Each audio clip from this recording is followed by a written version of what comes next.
புத்திர தோஷம் போக்கும் கிருஷ்ணர் வழிபாடு. மகாவிஷ்ணு எடுத்த 10 அவதாரங்களில் 9வது அவதாரம் கிருஷ்ண அவதாரம் ஆகும்.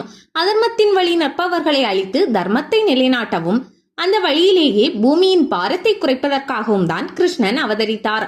கம்சனின் சகோதரியான தேவகிக்கும் மதுரா நகரின் அரசனாகிய வசுதேவருக்கும் திருமணம் நடந்தது. அப்போது அங்கு ஒலித்த அசரீரி, கம்சனே, நீ அதிக மகிழ்ச்சி கொள்ளாதே. உன் சகோதரி வயிற்றில் பிறக்கப் போகும் 8வது குழந்தையால் உனக்கு மரணம் நிகழும் என்றது. அதை கேட்ட கம்சன் தங்கை என்றும் பாராமல் தேவகியை வாள் கொண்டு வெட்ட முயன்றான். வசுதேவர் குறுக்கிட்டு கம்சனை தடுத்து, எங்களுக்கு பிறக்கும் அனைத்து குழந்தைகளையும் நீ எடுத்துக்கொள், என் மனைவியை மட்டும் விட்டுவிடு என்றார். இதையடுத்து வசுதேவரையும் தேவகியையும் சிறையில் அடைத்தான் கம்சன். சிறையில் வசுதேவருக்கும் தேவகிக்கும் குழந்தைகள் பிறந்தன. ஒவ்வொரு குழந்தை பிறக்கும் போதும் அந்த குழந்தையை கம்சனிடம் ஒப்படைத்தார் வசுதேவர்.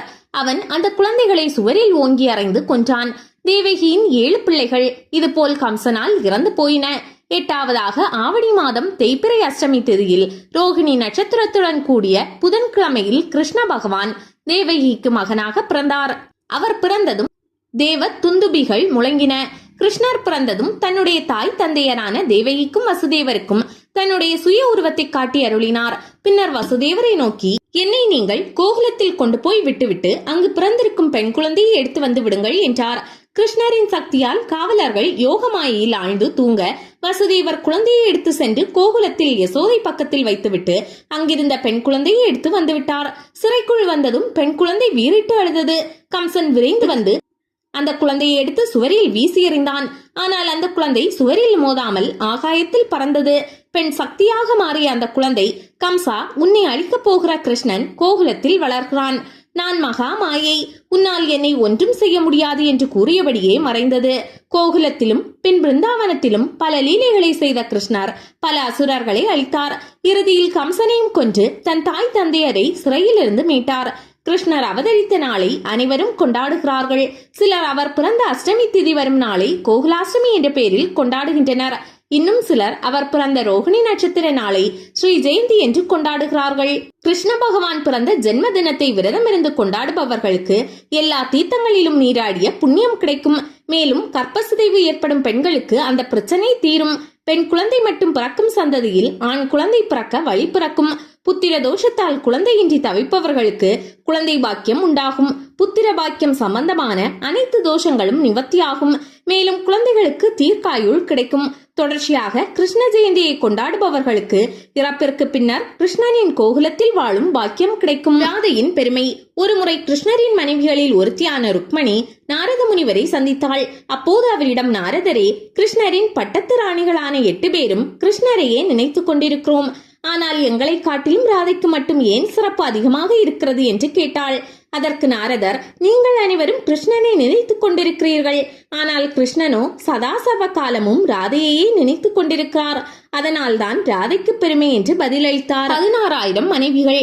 கிருஷ்ணர் தன் வாழ்நாளில் ருக்மணி, சத்யபாமா, ஜாம்பவதி, காளிந்தி, நாக்னஜதி, மித்ரவிந்தா, லக்மனை, பத்திரா ஆகிய 8 பெண்களை மணந்ததாக சொல்லப்படுகிறது. மேலும் 16,000 மனைவிகள் உண்டு என்றும் சொல்கிறார்கள். கிருஷ்ணரால் வதம் செய்யப்பட்ட அசுரர்களில் ஒருவன் நரகாசுரன். அவன் தான் வெற்றி கொள்ளும் தேசங்களிலிருந்து மகாராணிகளை எல்லாம் கவர்ந்து வந்து சிறை வைப்பான். அப்படி அவனிடம் 16,000 பெண்கள் இருந்தனர். நரகாசூரனை வதம் செய்த கிருஷ்ணர் அந்த பெண்களை சிறையிலிருந்து விடுவித்தார். ஆனால் அவர்களை ஏற்றுக்கொள்ள அவர்களின் உறவினர்களும் தேசத்தவர்களும் மறுத்துவிட்டனர். ஆகையால் அந்த பெண்கள் நெருப்பில் விழுந்து இறக்க முடிவு செய்தனர். அதன் காரணமாகவே அவர்கள் 16,000 பேரையும் கிருஷ்ணர் மணந்து அவர்களுக்கு வாழ்வளித்தார். கிருஷ்ணன் பாதம். கிருஷ்ண ஜெயந்தியை முன்னிட்டு அனைவரும் தங்களின் வீடுகளில் கிருஷ்ணரின் பாதத்தை வரைவார்கள்.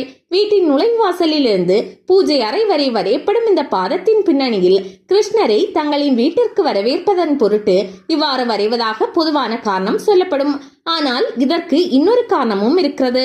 சிறுவனாக இருந்த கிருஷ்ணர் கோபிகைகளின் வீடுகளில் நுழைந்து வெண்ணெயை சாப்பிடுவார். அதை பார்த்த கோபியர்கள் கிருஷ்ணனை விரட்டும் போது அவரது கையில் இருக்கும் வெண்ணெய் வழிந்து கீழே விழும்.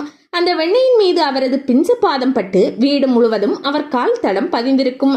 இதை நினைவுபடுத்தும் விதமாக தான் கிருஷ்ண ஜெயந்தி அன்று அரிசி மாவினால் கிருஷ்ணரின் பிஞ்சு பாதங்களை வரைகிறார்கள். கண்ணனால் சிறப்பு பெற்ற கோகுலம். நந்தகோபர் யசோதா தம்பதிக்கும் கோபியர்களுக்கும் தங்களின் சின்ன சின்ன சேட்டைகளால் சொல்லில் அடங்காத அளவிற்கு மகிழ்ச்சியை அளித்தவர்கள் கிருஷ்ணரும் பலராமரும். சிறையிலிருந்த வசுதேவருக்கும் தேவகிக்கும் மகனாக பிறந்த கிருஷ்ணர் தனது குழந்தை பருவத்தை கழித்த இடம் கோகுலம். அங்குதான் நந்தகோப மகாராஜாவின் இல்லமான மகாவனம் இருந்தது. கிருஷ்ணர் கோகுலத்தில் 3 ஆண்டுகள் 4 மாதங்கள் வரைதான் இருந்தார். அதன் பிறகு அவர் பிருந்தாவனம் பகுதிக்கு சென்று விட்டார். ஆனால் அதற்கு முன்பாக அந்த 3 ஆண்டுகளில் கோகுலத்தில் கண்ணன் செய்த லீலைகள் எண்ணற்றவை. நந்த மகாராஜர் வசித்த அனைத்து இல்லங்களுமே நந்தபவனம் என்றுதான் குறிப்பிடப்படும். அதில் கோகுலத்தில் இருக்கும் நந்தபவன் தனி சிறப்பு மிக்கது. ஏனெனில் இங்குதான் முதலில் கிருஷ்ண ஜென்மாஷ்டமியும் கிருஷ்ணன் மற்றும் பலராமரின் குழந்தை பருவ லீலைகளும் ஆரம்பமாகின. வசுதேவர் கோகுலத்தில் கிருஷ்ணரை விட்டு சென்ற மறுதினம் கோகுலத்தில் இருந்த நந்தபவனம் விழாக்கோலம் பூண்டது. யசோதைக்கு குழந்தை பிறந்த செய்தியை அறிந்த கோகுலவாசிகள் ஆடம்பர உடைகளை அணிந்தபடி பரிசு பொருட்களுடன் நந்தபவனம் முன்பாக கூட்டமாக திரண்டனர். கிருஷ்ணரின் வரவை கோலாகலமாக கொண்டாட விரும்பிய நந்த மகாராஜா அரண்மனை முழுவதையும் மலர்களாலும் பட்டு துணிகளாலும் அலங்கரித்திருந்தார்.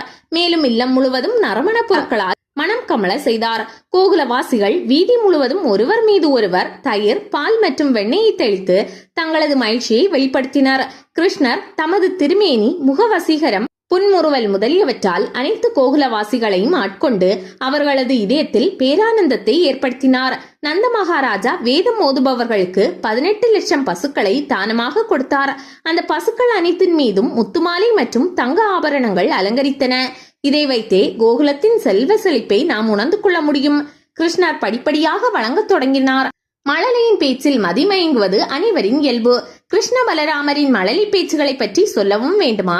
கோகுல மண்ணில் அவர்கள் தவழ்ந்து விளையாடுகிற காட்சிகளை கண்ட கோகுலவாசிகள் தங்களது இதயங்களை பறிகொடுத்தது மட்டுமல்லாமல் ஒருவித ஆன்மீக பெருமிதமும் கொண்டனர். இந்தியாவின் உத்தரப்பிரதேச மாநிலத்தில் கிருஷ்ணர் பிறந்த மதுராவில் இருந்து 13 கிலோமீட்டர் தொலைவில் தென்கிழக்கு திசையில் யமுனை நதிக்கரையில் இருக்கிறது கோகுலம். இங்கு தற்போது பயணம் மேற்கொள்பவர்கள் அங்குள்ள நந்தபவனில் கம்பீரமாக காட்சியளிக்கும் 84 தூண்களை காணலாம்.